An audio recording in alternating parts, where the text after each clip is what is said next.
Hi everyone, welcome to the video. We are going to solve search pattern.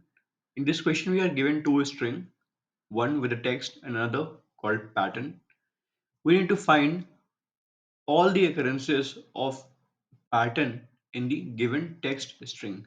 All the occurrences of the pattern string in the given text string. And in the end, we have to return an array of the first character of the pattern, which means in the example one, if the pattern is birth and text is birthday, okay, and we have to find if birth is present in birthday or not. If it does, then what is the first index? What is the first index it is present at? What is the index it is starting at?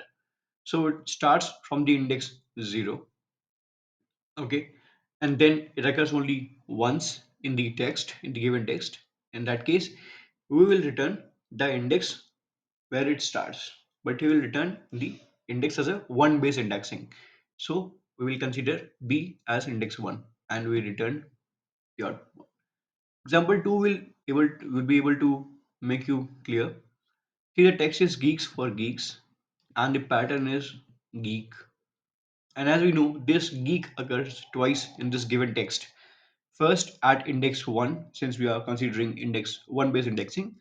First it occurs at index 1, starts from index 1, and then it starts from index 9. Yeah, 134. Yeah, it starts from index 9. In that case, we return array with two elements, both where it starts from index 1 and index 9.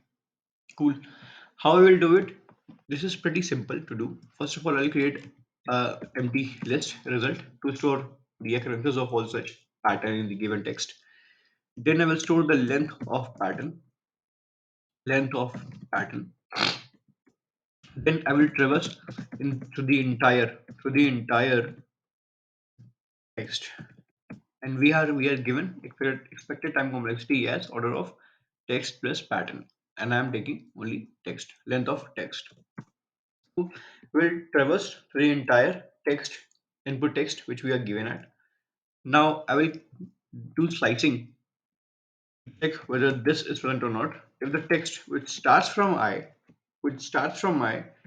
ends at n, text which starts from I ends at n, whether this text is same as the input pattern or not. Whether after slicing the text which starts from I and ends at I plus n is same as pattern or not. If it does, then we have found our occurrence of text in the pattern and we will append I plus 1 in the result. Why I plus 1? Because I already mentioned in the question we are asked to take one base indexing. We are asked to take one base indexing. So at the end, I will return this result array, which contains all the occurrences of pattern in the input text. And let me submit and check. Yeah, it does the job pretty effortlessly. It took very less time. Okay. So I hope you learned a new concept and enjoyed it. Thank you. Have a very nice day.